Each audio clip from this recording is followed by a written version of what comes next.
Lottery का जादू। Gupta ji retire क्या हुए, उनकी तो जैसे जिंदगी ही उलट पुलट हो गई। एक प्राइवेट कंपनी में कैशियर के पद पर लगभग 35 साल काम किया, लेकिन सेहत खराब रहने की वजह से नौकरी छोड़नी पड़ी। जो महीने की बंधी हुई पगार आती थी वह बंद हो गई। प्रोविडेंट फंड से जो पैसे मिले थे उनमें से अधिकतर पैसे तो बेटी की शादी में लग गए। पत्नी का देहांत हुए काफी साल गुजर गए थे। एक बेटा था जो एक एक्सपोर्ट कंपनी में अच्छे पद पर लगा हुआ था। बोनस भी मिलता ही रहता था। उसकी शादी एक बहुत ही सुशील स्वभाव की लड़की से हुई थी। घर में खाने पीने की कोई कमी नहीं थी। कुल मिलाकर गुप्ता जी और उनका परिवार खुश थे। उस खुशी को ग्रहण तो तब लग गया था जब गुप्ता जी ने नौकरी से इस्तीफा दे दिया। पहले जब भी वह दफ्तर से घर आते थे तो उनकी बहू दौड़ी दौड़ी उनके लिए चाय नाश्ता लाती थी। बेटा भी जब अपने दफ्तर से आता था तब सबसे पहले पिता से ही मिलता था। रात का खाना सब इकट्ठा हो साथ में ही खाते थे। लेकिन रिटायर होने के बाद उनके प्रति सबका रवैया ही बदल गया। बहू बेटा अब उन पर ज्यादा ध्यान नहीं देती थी। अब उनको चाय पिलाने के लिए कोई नहीं दौड़ता था।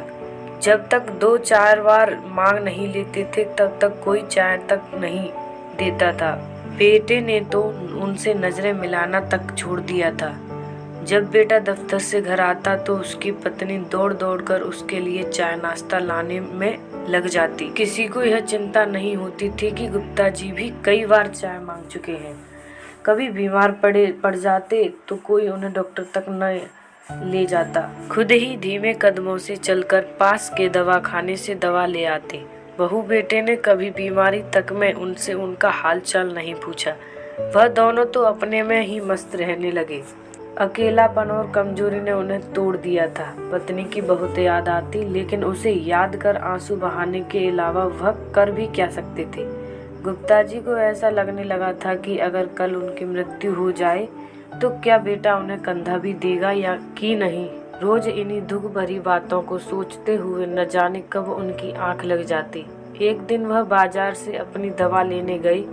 सुबह का समय था और गुप्ता जी ने 80 रुपए की दवा खरीद कर केमिस्ट को 100 रुपए का नोट दिया, लेकिन केमिस्ट ने कहा कि आप मुझे 80 छुट्टे दे दें क्योंकि उसके पास खुले 20 रुपए नहीं हैं। गुप्ता जी परेशान कि 80 रुपए खुले कहाँ से लाएं? दवा जरूरी थी।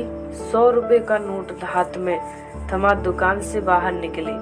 बगल वाली दुकान की तरफ देखा तो वह अभी बंद थी।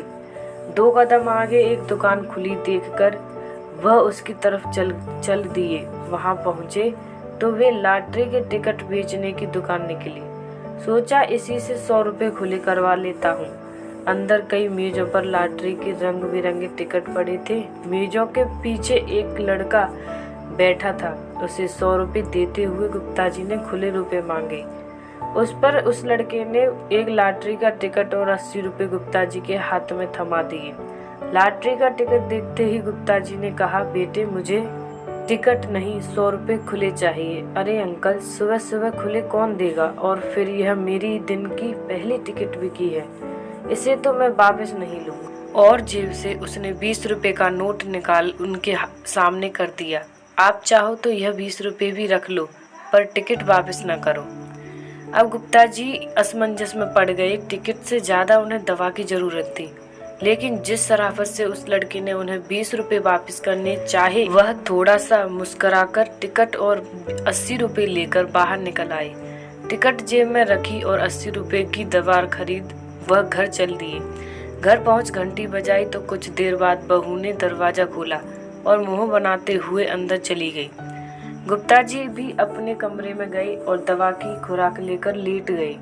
कुछ देर बाद उन्हें नींद आ गई। दोपहर 12 बजे उनकी नींद खुली तो कुछ अच्छा महसूस कर रहे थे। शायद दवा असर कर रही थी। कुछ देर सुस्ताने के बाद वह उठे और कुर्सी पर बैठ गए। तभी उन्हें लॉटरी टिकट का ध्यान आया तो उन्होंने जेब से निकाल उसे देखा। लॉटरी का पहला इनाम था 1 करोड़। गुप्ता जी मुस्कुरा दिए। 1 करोड़ का इनाम तो क्या, मुझे 20 रुपए भी मिल जाए तो भी चलेगा।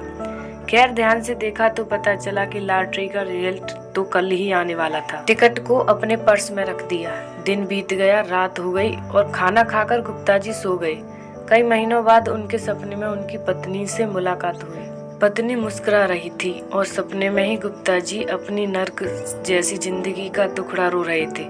पत्नी सिर्फ मुस्कुरा रही थी और सुनती रही, लेकिन सपना टूटने से पहले कह गई, अब आपका दुख दूर हो जाएगा। और इतना सुनते ही गुप्ता जी की नींद खुल गई। अंधेरे में टेबल पर पड़ी घड़ी पर नजर गई तो सुबह के 4 बजे थे। उठकर बैठ गए और सपने में कही पत्नी की बात को सोचने लगे। कहीं मेरे दुख दूर होने का मतलब यह तो नहीं कि मेरी मृत्यु नजदीक है। अगर ऐसा होता तो पत्नी मुस्कुरा क्यों रही होती? मेरे मरने पर वह खुश क्यों थी? शायद इसलिए कि मैं भी अब उसके पास पहुंच जाऊंगा। कुछ समझ नहीं आ रहा था। तरह तरह के सवाल और उनके उस जवाब दिमाग में घूमने लगे और इन्हीं को सोचते सोचते उनकी फिर से आंख लग गई। सुबह 8 बजे नींद खुली तो अपने को काफी हल्का महसूस कर रहे थे। अगर ऐसा है तो मैं घर बैठा क्या कर रहा हूँ? क्यों ना आखिरी दिन घर के घुटे माहौल से निकलकर बाहर की खुली हवा का मजा लिया जाए। जल्दी से कपड़े पहने, अपना पर्स उठाया और घर से बाहर निकल आए। घर में तो नाश्ते तक के लिए भीख सी मांगनी पड़ती थी, मगर बाजार में तो कचौड़ी जलेबी सब उनका इंतजार कर रही थी। पेट भर नाश्ता किया, कुल्हड़ वाली चाय भी पी। अभी चाय पीकर उठने ही वाले थे कि तभी सामने से एक लड़का आते हुए दिखा। लड़का कुछ जाना पहचाना लग रहा था, लेकिन याद नहीं आ रहा था। उस लड़के ने चाय का ऑर्डर दिया और गुप्ता जी के साथ ही बैठ गया। उन्हें देखते ही बोला, अरे अंकल आप, आज तो आपकी लॉटरी का रिजल्ट 10 बजे आना है। तब गुप्ता जी ने भी उसे पहचान लिया। मुस्कुराते हुए बोले, भाई हमारी लॉटरी कहाँ लगेगी? यह तो किस्मत वालों की लगती है। अंकल, किस्मत वाले भी भगवान के ही बंदे होते हैं, किसी दूसरी दुनिया से नहीं आए होते। यह कह वो हंस पड़ा। तब गुप्ता जी को लॉटरी के टिकट की याद आई। पर्स से निकालकर उसे देखने लगे तो उस टिकट में उन्हें ऐसा लगा जैसे माँ लक्ष्मी के फोटो के स्थान पर उनकी पत्नी खड़ी मुस्कुरा रही है।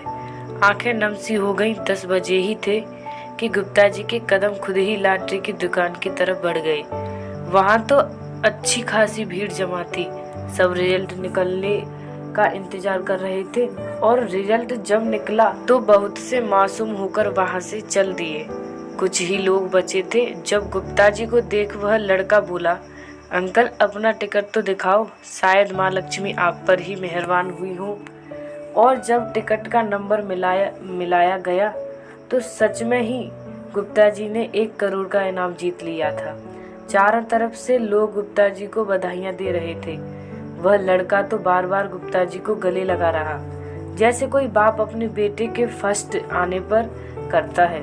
मगर गुप्ता जी अभी तक इस सच्चाई को हजम नहीं कर पा रहे थे। उन्हें यकीन ही नहीं हो रहा था कि जीवन में पहली बार लॉटरी का टिकट खरीदा और वह नंबर लग गया।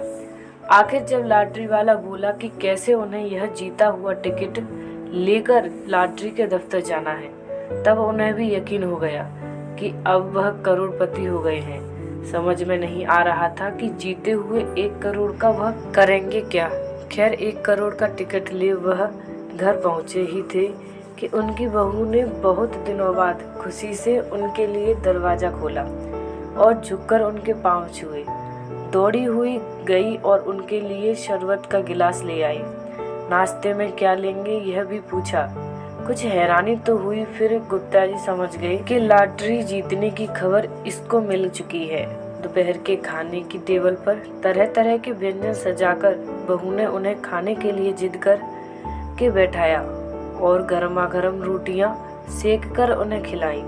बहू ने शायद बेटे को भी खबर कर दी थी, क्योंकि अभी खाना चल ही रहा था कि बेटा कई तरह की मिठाइयां लेकर घर पहुंच गया। उसने भी आज बड़े लंबे समय के बाद पिता के पांव छुए और साथ में बैठ भोजन करने लगा। बीच बीच में अपनी पत्नी को आवाज लगा देता कि पिताजी के लिए यह लाओ वह लाओ। यह तो लॉटरी का जादू बहू बेटे से करवा रहा था। गुप्ता जी भी समझ चुके थे कि यह प्यार और आदर उनका नहीं बल्कि 1 करोड़ की लॉटरी का हो रहा है। चुपचाप मुस्कुराते हुए खाना खाते रहे, मगर मन अंदर से रो रहा था। तभी उन्हें सपने में आई पत्नी के शब्द याद आ गए, अब आपका दुख दूर हो जाएगा। गुप्ता जी के सांसारिक दुखों का अंत तो शायद 1 करोड़ की लॉटरी ने कर दिया था, लेकिन मन का दुख तो शायद कभी भी कम हो पाएगा। रिश्ते नाते वही लंबा चलते हैं जो इंसानियत और एक दूसरे के प्रति प्रेम से भरे हो, ना कि जो सिर्फ भरी जेब को देख निभाए जाए। अपने माता पिता की सेवा करना हर बेटे बेटी का फर्ज होता है। उसे सिर्फ एक बोझ समझकर नहीं बल्कि दिल से पूरा करना चाहिए।